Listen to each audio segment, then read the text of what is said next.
أعوذ بالله من الشيطان الرجيم. بسم الله الرحمن الرحيم.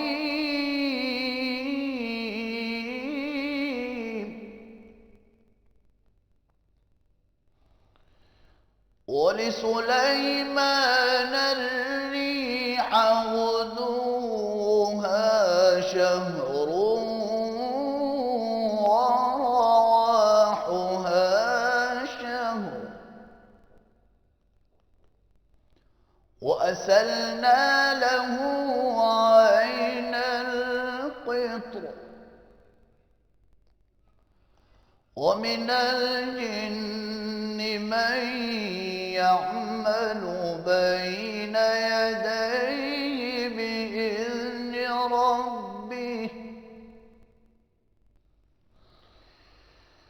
ومن الجن من يعمل بين يديه بإذن ربه ومن يزغ منهم عن أمرنا نذقه من عذاب السعير.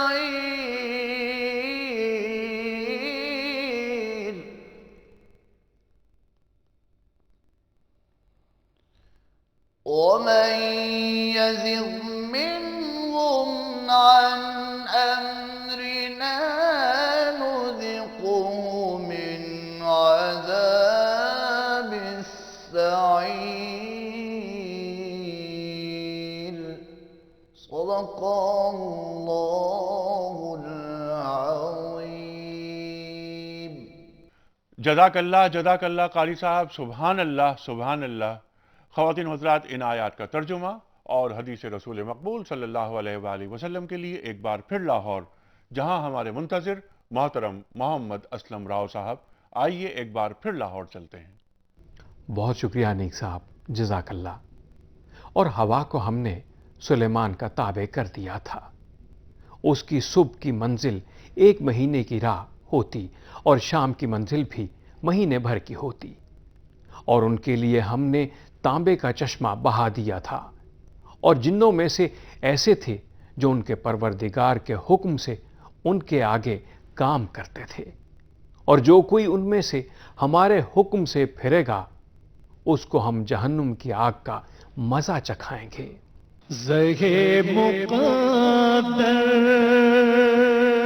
نبی کریم صلی اللہ علیہ وآلہ وسلم نے فرمایا، 2 باتیں دوزخ اور جنت کو واجب کرتی ہیں۔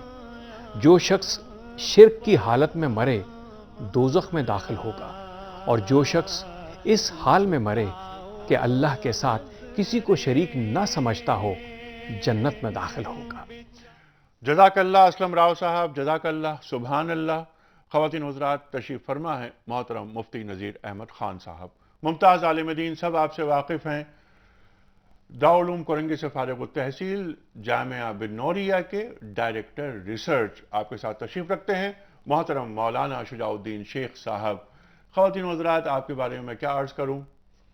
میں اکثر ایک بات یہ عرض کرتا ہوں کہ شیخ صاحب جب آپ بولتے ہیں تو ایک دنیا آپ کو سنتی ہے۔ خواتین و حضرات، پروفیشنلی آپ چارٹرڈ اکاؤنٹنٹ، لیکن زندگی کو دین کی خدمت کے لیے وقف کر دیا۔ اللہ تعالیٰ شیخ صاحب کو تا دیر سلامت رکھے، طویل عمر دے، اور اسی طرح وہ دین کی خدمت کرتے رہیں۔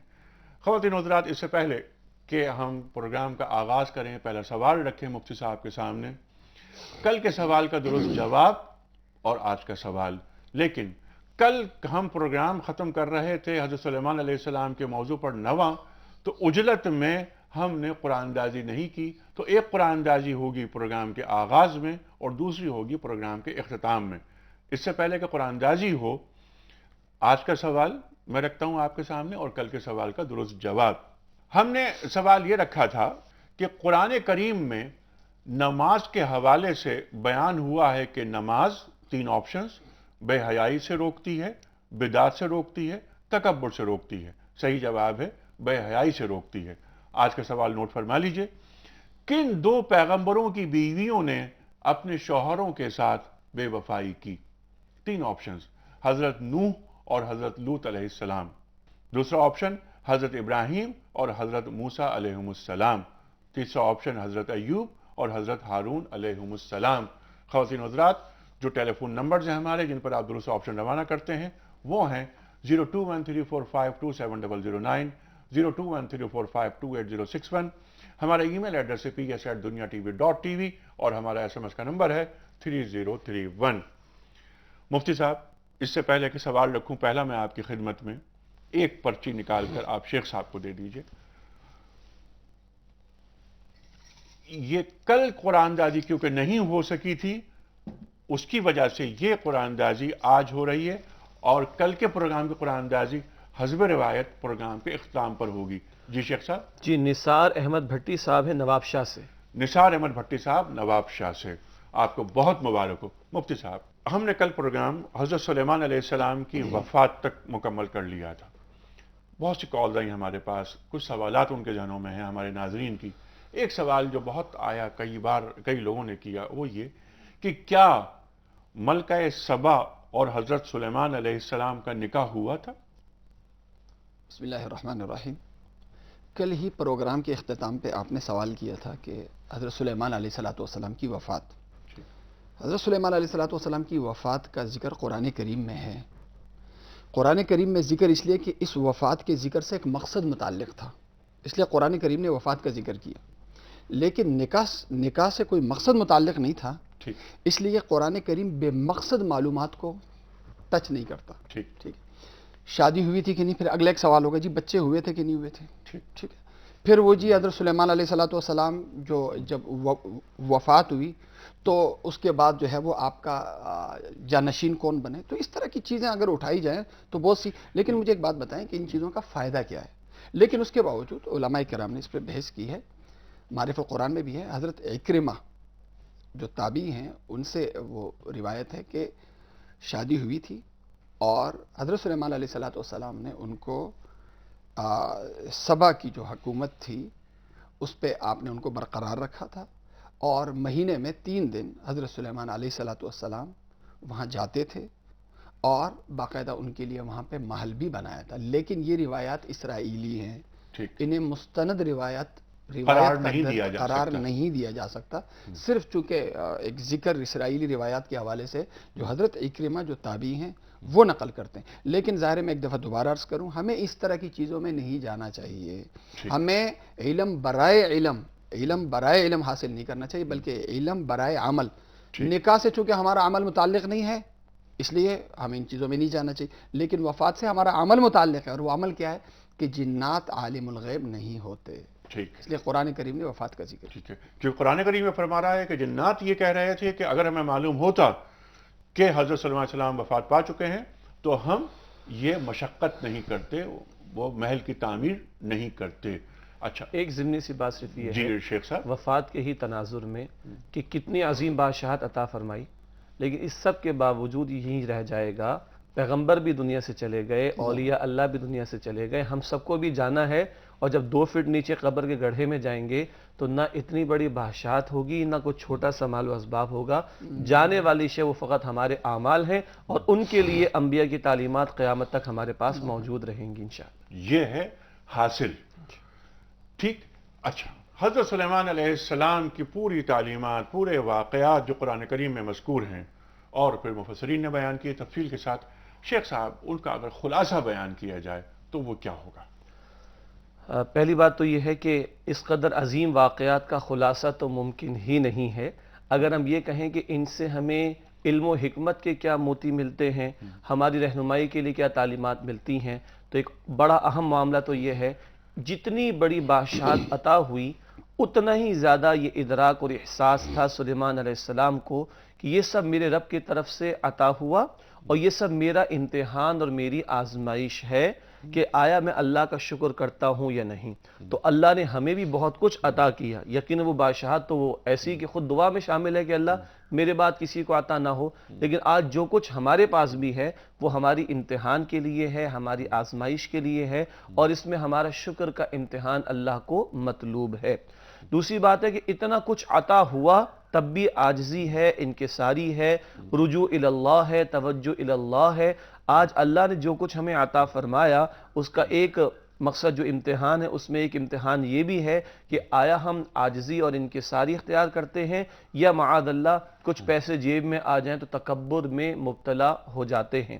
اسی طریقے پر سلیمان علیہ السلام اللہ سے دعا کر رہے ہیں, ربی اوزعنی ان اشکر نعمتک التی علی وانعمت علی وعلی والدی, اے میرے رب تو مجھے توفیق عطا فرما کہ جو تو نے نعمت مجھے اور میرے والدین کو عطا فرمائی اس پر میں تیرا شکر کروں.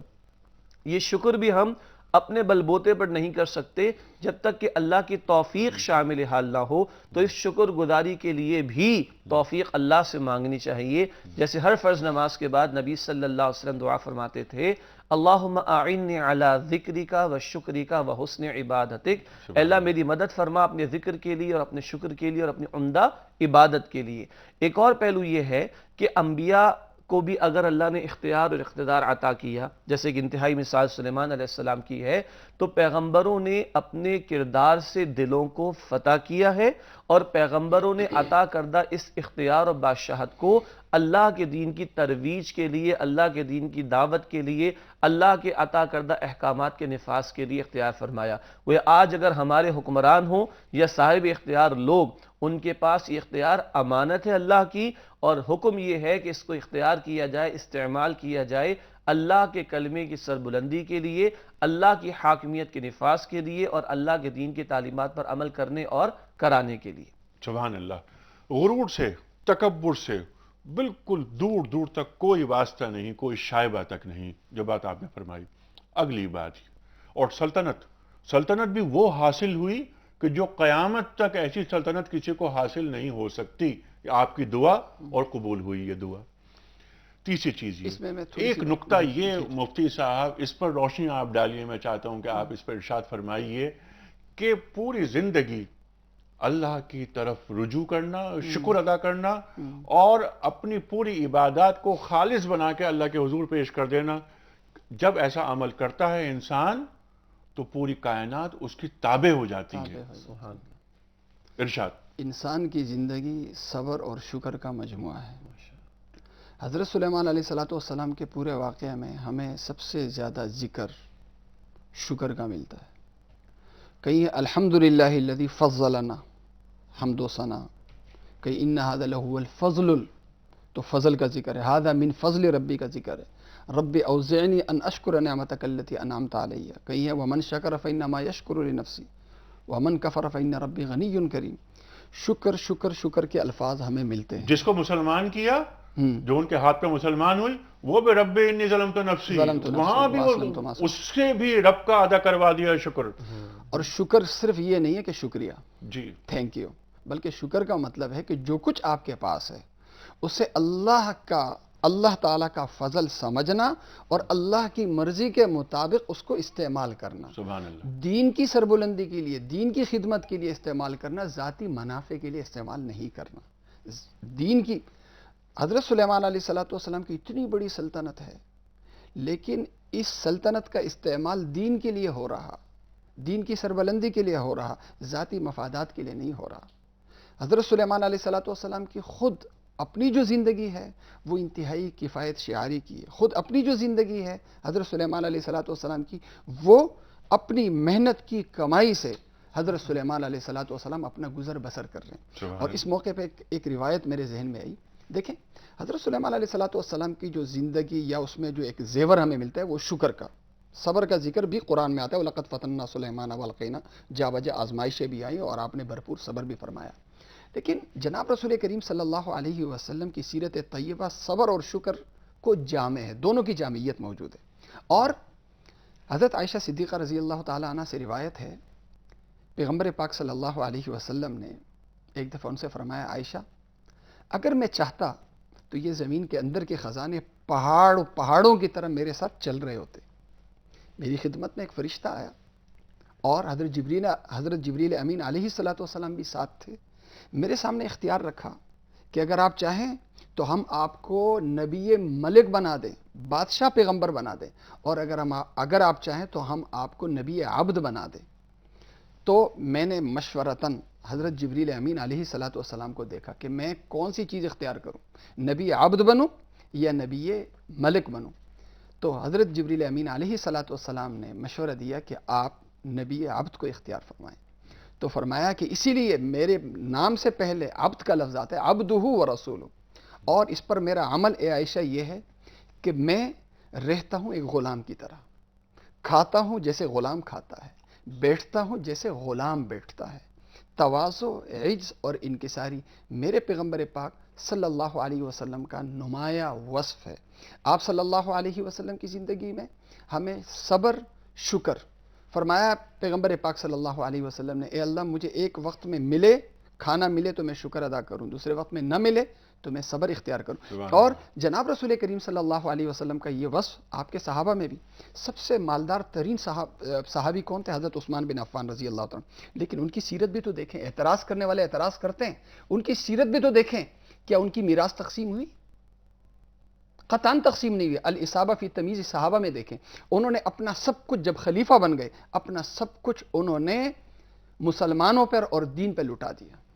اپنا سب کچھ مسلمانوں کے اور اسلام کے اور خلافت اسلامیہ کی نظر کر دیا. یہ حضرت عثمان بن عفان رضی اللہ تعالیٰ نے کہ مال اور وسائل، مال و دولت کو استعمال کیا اپنی ذات پہ نہیں، بلکہ اللہ کے دین پر، اللہ کے دین کی سربلندی پر. ٹھیک، نقطہ یہ آیا سامنے جس پر آپ نے آغاز میں گفتگو بھی فرمائی کہ سلطنت کے جو معاملات ہوتے ہیں، پہلی بات یہ کہ سلطنت کا جو حصول ہے، یہ جو مالی معاملات ہیں اور یہ جو استحکام ہے، یہ فضل الہی ہے، نمبر 1.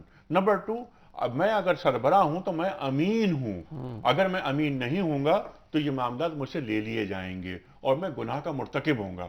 تیسری چیز یہ کہ عجز اور انکسار، اس کا مظاہرہ کرنا ہے کہ اے اللہ تو نے ہی اپنے فضل سے مجھے مجھے انعام یافتگان میں رکھا، ورنہ میرے کیا اعمال. یہ ہمیں حضرت سلیمان علیہ السلام کے واقعات سے یہ حکمت کے موتی مل رہے ہیں ہمیں. اور اپنی ایک کمزوری کا اگر اظہار کریں، دیکھیں ہم یہ تو کہتے ہیں کہ حضرت سلیمان علیہ السلام کی کیا بادشاہت تھی، کیا تھی، لیکن خود اگر ہم دیکھیں آج کے زمانے میں ہمیں کتنی سہولتیں ملی ہوئی ہیں. آج ہم یہاں پروگرام کر رہے ہیں، 150 ممالک کے کروڑوں گھروں میں ہم لوگ موجود ہیں. ٹھیک ہے، ہمیں ہر سہولت ملی ہوئی ہے. کیا ہم اس پر حضرت سلیمان علیہ السلام کی طرح کیا شکر ادا کر رہے ہیں؟ کیا اپنے ان وسائل کو اللہ کے دین کے لیے استعمال کر رہے ہیں یا کفر کے پھیلانے کے لیے استعمال کر رہے ہیں؟ یہ اس سے ہم خود اپنے ذاتی مفادات لے رہے ہیں یا اللہ تعالیٰ کہ دین کو اپنی زندگی میں لانا اور لوگوں میں دین لانا کیا اس کے لیے استعمال کر رہے ہیں؟ اس کو بھی بلغ ما انزل الیک کی آیت سے کچھ ہم نے استنباط کیا، اس میڈیا کے ذریعے کہ ہم اللہ کے کلام کو، اللہ کے دین کو اور شریعت محمد مصطفیٰ صلی اللہ علیہ وسلم کے ابلاغ کا ذریعہ بنا رہے ہیں. یہ بہت اچھا پوائنٹ ہے یہ. جی مفتی صاحب فرمائیے. میں ایک بات عرض کر رہا تھا کہ شکر کے موقع پر بھی صبر کا ایک پہلو سامنے آ سکتا ہے اور آتا ہے سلیمان علیہ السلام کے واقعے میں. عام طور پر ان دونوں صفات کو ہم علیحدہ کر دیتے ہیں، حالانکہ یہ ایک دوسرے سے ملی ہوئی بھی ہیں. صبر کے معنی اپنے آپ کو روکنے کے بھی ہیں، ایک ایسے طرز عمل سے بھی اپنے آپ کو روکنا جو پسندیدہ نہیں ہے. جب نعمتیں عطا ہوتی ہیں تو انسان میں اکڑ کا آ جانا، تکبر کا آ جانا، فخر کا آ جانا، غرور کا آ جانا، شان و شوکت کے اظہار کا آ جانا، اس کا امکان ہوتا ہے. ایسے موقع پر اپنے آپ کو تھامنا اور اس تکبر اور فخر اور غرور کے اظہار سے اپنے آپ کو روکنا، یہ بھی صبر ہے جو اس شکر کے پہلو کے ساتھ جڑا ہوا ہمیں دکھائی دیتا ہے. جیسے ہمارے معاشرے میں ہے نا، کبھی ہم دیکھتے ہیں کہ بڑی زور سے ایک نوجوان گاڑی کا بریک لگاتا ہے تو کہا جاتا ہے کہ لگتا ہے کہ نئی نئی دولت یا تو ہاتھ آئی ہے یا شاید والد محترم دنیا سے تشریف لے گئے ہیں، تو اب یہ برداشت نہیں ہو رہا، تو یہ پورا اظہار کر کے محلے والوں کو بتا رہے ہیں کہ میرے پاس کی بات آ گئی. بعض اوقات کرسی کا نشہ ایسا چڑھتا ہے کہ اس کے اظہار میں انسان ساری حدود جو وہ پھلانگ جاتا ہے. تو اس شکر والے موقع پر بھی ایک صبر مطلوب اور درکار ہے، یہ اپنے آپ کو روکنا اور ناپسندیدہ طرز عمل سے بچانا. یہ بھی سلیمان علیہ السلام کے واقعے میں ہمیں دکھائی دیتا ہے. اب میرا سوال میرا آپ کی خدمت میں یہ ہے کہ یہ تمام جو چیزیں جو آپ دونوں حضرات نے فرمائی نا، کہ یہ انکسار اور یہ عجز، یہ غرور، اس سے دور، یہ تو ایک حاصل ہونے والی چیز ہے. وہ کون سی چیزیں ہیں جو ان چیزوں کو حاصل کرنے سے ہمیں دور رکھتی ہیں اور رکاوٹ بنتی ہیں؟ اس پر آپ بات فرمائیں. کیا مطلب رکاوٹ؟ ہم غرور سے دور رہنا چاہتے ہیں لیکن دور نہیں رہ پاتے. ہم کبر سے دور رہنا چاہتے ہیں لیکن ہمارا مزاج متکبرانہ ہو جاتا ہے. آپ نے ایک بہت عمدہ نقطہ پر ارشاد فرمایا ابھی شجاع صاحب نے کہ جب شکر کی منزل میں آدمی آتا ہے ملنے کے بعد تو غرور سے دور رہنے کے لیے، تکبر سے دور رہنے کے لیے ایک صبر کرنا پڑتا ہے. تو شکر ہی میں ایک صبر کا ایلیمنٹ بھی شامل ہے. یہ بہت اچھا نقطہ اٹھایا آپ نے.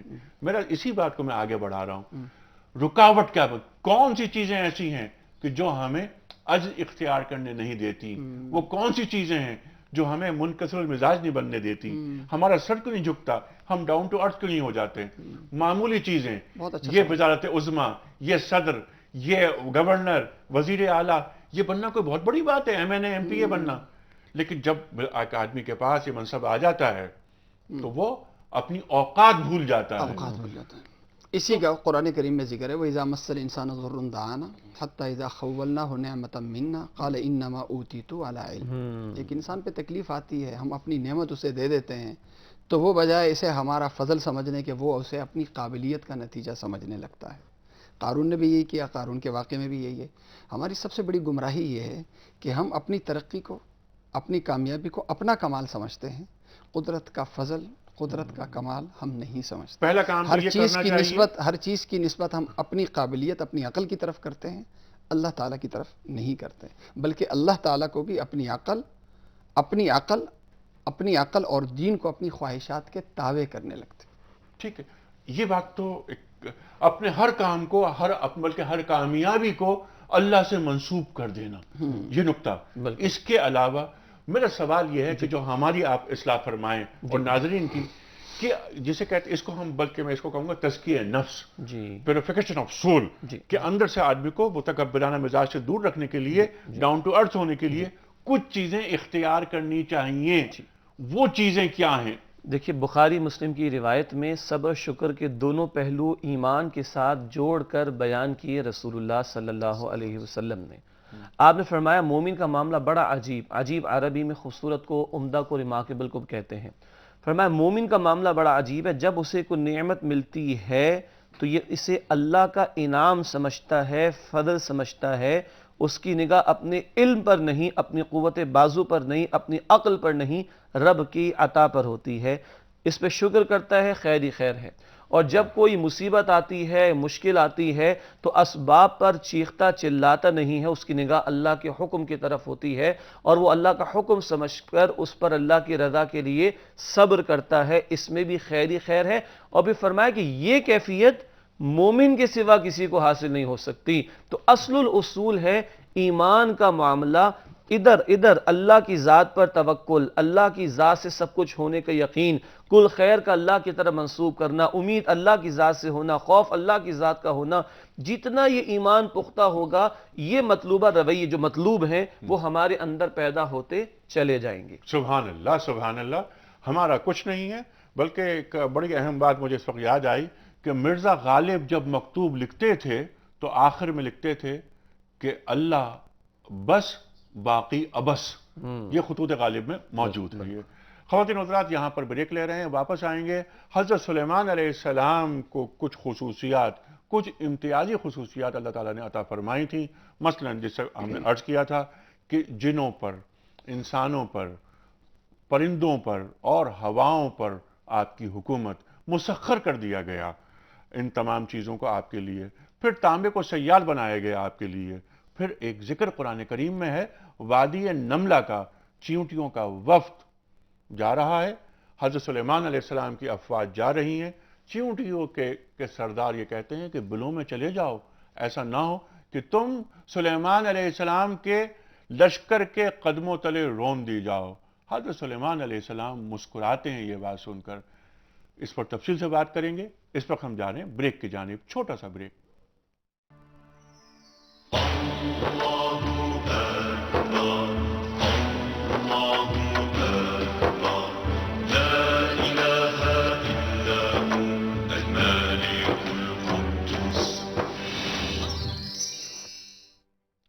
ویلکم بیک خواتین و حضرات. پیام صبح میں ایک بار پھر خوش آمدید. تشریف فرما ہے محترم مفتی نذیر احمد خان صاحب اور محترم مولانا شجاع الدین شیخ صاحب. گفتگو ہو رہی ہے حضرت سلیمان علیہ السلام کے موضوع پر، بلکہ گفتگو مکمل ہو رہی ہے آج حضرت سلیمان علیہ السلام کے موضوع پر. آج 10واں پروگرام ہم پیش کر رہے ہیں اور ہم نے یہاں پر حضرت سلیمان علیہ السلام کی تعلیمات کا اختصار سے ایک جائزہ لے رہے ہیں اور کیا کیا نکات حاصل ہو رہے ہیں ہمیں حکمت کے اور بصیرت کے، ان پر گفتگو ہو رہی ہے. خواتین و حضرات کل ہفتہ ہے اور کل امکان غالب یہ ہے کہ پاکستان میں روزہ ہوگا. تو کل سے ہم سحری کی نشریات سے رمضان کی نشریات کا آغاز کریں گے انشاءاللہ تعالی. سحری میں ہم 3 بجے سے 5 بجے تک آپ کے ساتھ ہوں گے. رونق رمضان پروگرام کا عنوان ہے ہمارا. اور پھر افطار میں ہم روزانہ شام 5 بجے سے 8 بجے تک پاکستانی وقت کے مطابق آپ کے ساتھ ہوں گے. اور ہمارے ساتھ کون ہوگا؟ ہمارے ملک کے ممتاز علماء کرام. آپ کے سوالات ہوں گے، ان کے جوابات ہوں گے اور ہم سیکھیں گے اور کوششیں کریں گے کہ رمضان کے اس مہینے کا، مبارک مہینے سے برکتوں کا زیادہ سے زیادہ حصول ہو اور ہم حقیقی جو معنی ہیں روزوں کے ان کو کسی حد تک سمجھ پائیں. یا ایھا الذین آمنوا کتب علیکم الصیام کما کتب علی الذین من قبلکم لعلکم تتقون. یہاں پر لعلکم کا استعمال ہوا ہے کہ شاید کہ تم متقی ہو جاؤ. تو شاید کیوں استعمال ہوا ہے اس پر ہم بات کریں گے انشاءاللہ سحر اور افطار کے پروگراموں میں. اس سے پہلے کہ ہم رکھیں سوال آگے آپ کی خدمت میں، مفتی صاحب کی خدمت میں، کوئز کمپٹیشن، کل کے سوال کا درست جواب اور آج کا سوال. کل ہم نے سوال یہ رکھا تھا، قرآن کریم میں نماز کے حوالے سے بیان ہوا ہے کہ نماز 3 آپشنز، بے حیائی سے روکتی ہے، بدعت سے روکتی ہے، تکبر سے روکتی ہے. صحیح جواب بے حیائی سے روکتی ہے.